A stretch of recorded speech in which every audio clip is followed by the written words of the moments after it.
வாழ்க வளமுடன். நீங்களும் உங்கள் அன்பு குடும்பமும் வாழ்க வளமுடன். கதைகள் பகுதியில் பெரிய திரு பாலகுமாரன் அவர்கள் எழுதிய பெரிய புராண கதைகள். கதையின் தலைப்பு இளையான்குடி மாறநாயனார். மழை வலுத்து பெய்தது. வீட்டுக்கூரையை சாய்த்து விடுவது போல் தாக்கிற்று. முற்றத்திலும் வாசலிலும் நீர் பெருக்கெடுத்தது. முற்றத்து நீர் வாசலுக்கு போக ஒட்டாது எல்லா பக்கமும் நீர் தேங்கி நின்றது. மழைநீர் முற்றத்தில் முடங்கியது போல் மாறனும் வீட்டுக்குள்ளேயே முடங்கி கிடந்தார். பெரும் மழை. வெளிவாசலில் யாரும் இல்லை. காலையில் துவங்கிய மழை இது. மதியம் உக்கிரமாயிற்று. இரவு நெருங்க நெருங்க இளையான்குடியை இல்லை என்று செய்துவிடுகிறேன் பார் என்ற வேகத்தோடு பொழிந்தது.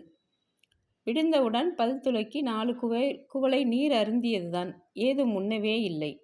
மாறன் குனிந்து தன் வயிறு பார்த்தாள். குறைந்து கிடந்தது. நிமிர்ந்து கூடத்தின் எதிர்முனையை பார்த்தார். மனைவி சுருண்டு கிடந்தாள்.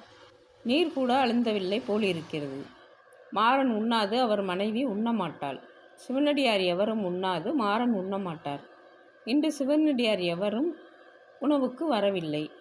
வந்தாலும் உணவில்லை. வீட்டில் உண்ண ஏதுமில்லை என்று தெரிந்துதான் இறைவன் இந்த மழை பெய்வித்து எவரும் வராவண்ணம் இல்லை வரவேண்டும். தினசரி ஒரு சிவனடியாரால் இந்த வீட்டில் வயிறார உணவு உண்ண வேண்டும். திருப்தி திருப்தி என்று சொல்ல வேண்டும்.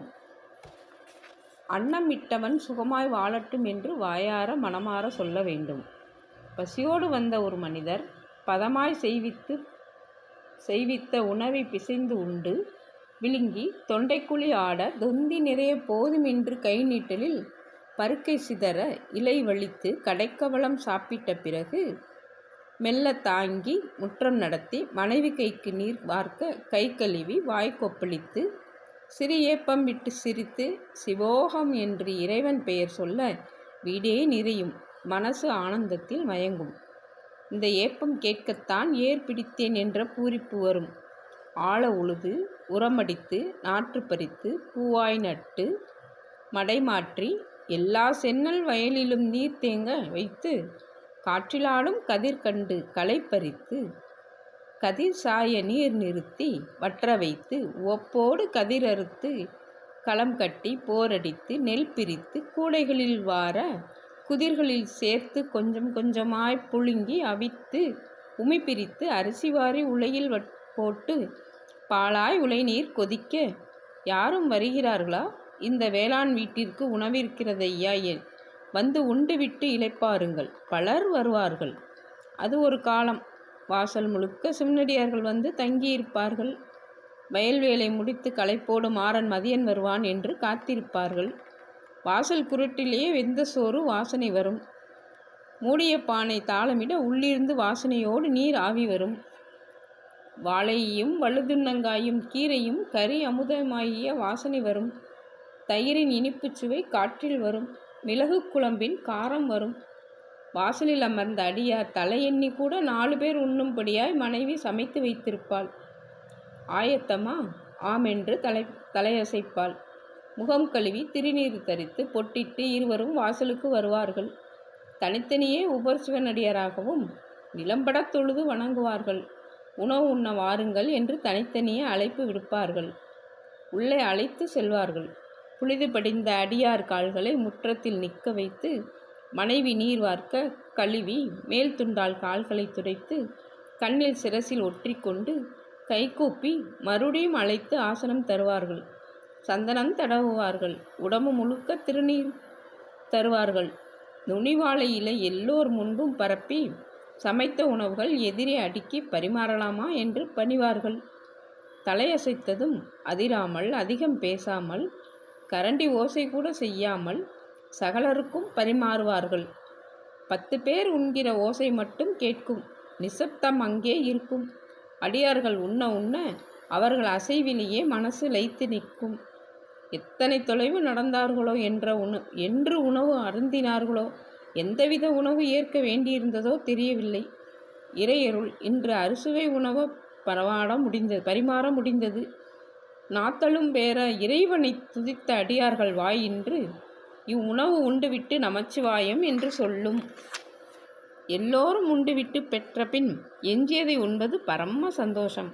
இனம் புரியாத நிறைவு. இல்லை என்று சொல்ல வைத்ததே இல்லையே இறைவன் என்கிற நெகிழ்வு.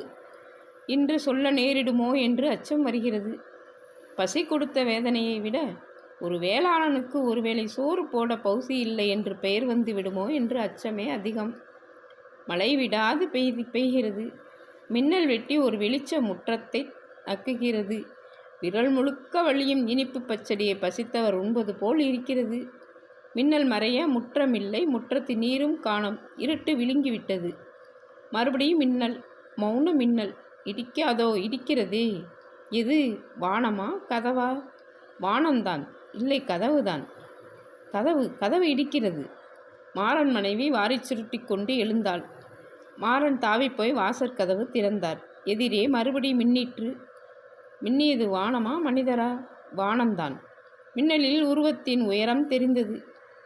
மனைவி பின்னே அகல் விளக்குடன் வந்தாள். நிழலாய் நெருடிய உருவம் வெளியே தெரிந்தது. வரவேண்டும். மாறன் கை கூப்பினார். சிவஹோம். எதிரே குரல் வந்தது. நல்ல மழை, நல்ல பசி. வந்தவர் பேசினார். வரவேண்டும் வரவேண்டும். மாறன் உடல் குறுகி வரவேற்றார். இது நல்லதொரு வேளாளர் வீடென்று சொன்னார்கள். வேறு வழி தெரியவில்லை. நல்ல வழிக்கே உண்மை அனுப்பினார்கள். உள்ளே வாருங்கள். முற்றிலும் நனைந்திருக்கிறீர்களே, உடைகள் கொடுங்கள்.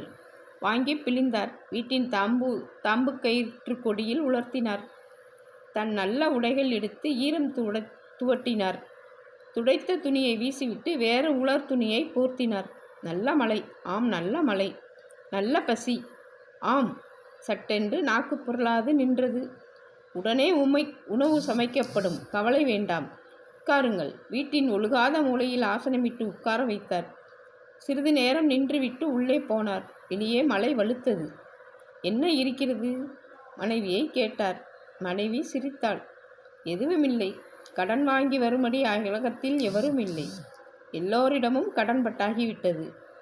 இன்னும் படலாம் என்றாலோ இந்த மழையில் இருட்டில் எவரிடம் போவது? சரி, வேறு என்ன வழி? ஒரே வழி உண்டு. என்ன? காலையில் வயலில் 10 கூடை விதை நெல் தெளித்தோம். அது தெளிக்காதிருந்தால் அவித்து உணவாக்கி இருக்கலாம். அது இந்த நெல்லை வாரி வந்தேன். கூடை எடுத்து வேளாளர் வெளியே ஓடினார். மலைக்கு மறைவாய் தலையில் கவித்தார். இருட்டில் கால் தடம் மட்டுமே வைத்து தடுமாறி நடந்தார். மழை வலுத்தது. இருட்டை இருட்டாக்கியது. முன்னேற்றி முடியை பிடித்து காட்டினாலும் தெரியாத கருமை சூழ்ந்தது. ஊர்வனவெல்லாம் முன்னும் பின்னும் நகர்ந்து கொண்டிருந்தன. மழை முதுகு தாக்கி வலிக்க வைத்தது. மாறனார் வயல் விளிம்பில் நின்றார். வேளாளனுக்கு பூமி தெய்வம், சென்னல் தேவதை. பச்சை மரத்தை வெட்டலும் விதைத்த நெல்லை உரிப்பதும் பாவம். விதை நெல் ஈரம்பட்டு முளை விட்டிருக்கும். முளை நெல் 4 நாட்களில் வேர்விடும். 10 நாட்களில் தலை தூக்கும். கருவை களைப்பதும் விதைத்ததை எடுப்பதும் பாவம். பசித்த அடியார்க்கு இல்லை என்பது அதனினும் பாவம். சேற்றில் கை வைத்து அலைந்தார். இருட்டில் நெல் தேடினார். தேடி தேடி விரல்களால் தடவி கூடையில் போட்டார். நெடுநேரம் முதுகு வலிக்க தேடிய பிறகு விதைத்த 10 கூடை நெல்லுக்கு 1 கூடை நெல் தேறியது. கூடையை தோளில் சுமந்து வீட்டுக்கு ஓடி வந்தார். மூச்சு இறைத்தது. உடம்பு குளிரால் தூக்கி தூக்கி போட்டது. கால்கள் ஜில்லிட்டு விரல் நுனிகளில் நோவு கண்டது. வாசற்படியில் மனைவி கூடை வாங்கினாள். இது போதும் என்று புன்னகை செய்தாள். கழுவினாள். புளிக்கிச் சோறாக்க வேண்டுமே, செய். நெருப்புக்கு விறகு இல்லையே. நெருப்புக்கு விறகா? இந்த மழையிலா? என்ன செய்வது? நிமிர்ந்து யோசித்தார். வீட்டின் விட்டம் தென்பட்டது. உத்தரக்கட்டையை உடைத்தால் 100 பேருக்கு சமைக்கலாம். துரடி எடுத்து முழு பத்துடன் உத்தரம் அசைத்து உடைத்து எடுத்தார். பிளந்து போட்டார். அம்மையார் அகல் விளக்கால் அடுப்பு பற்ற வைத்தார்கள். நெல் புழுக்கி அரிசி ஆக்கினார்கள். உலையில் இட்டார்கள். பிறகு மனைவி மாறனை கேட்டாள். என்ன பிறகு? வெறும் சோறா களத்தில் இடுவது? வெஞ்சனம் வேண்டாமா? ஆம், வேண்டும். என்ன செய்ய?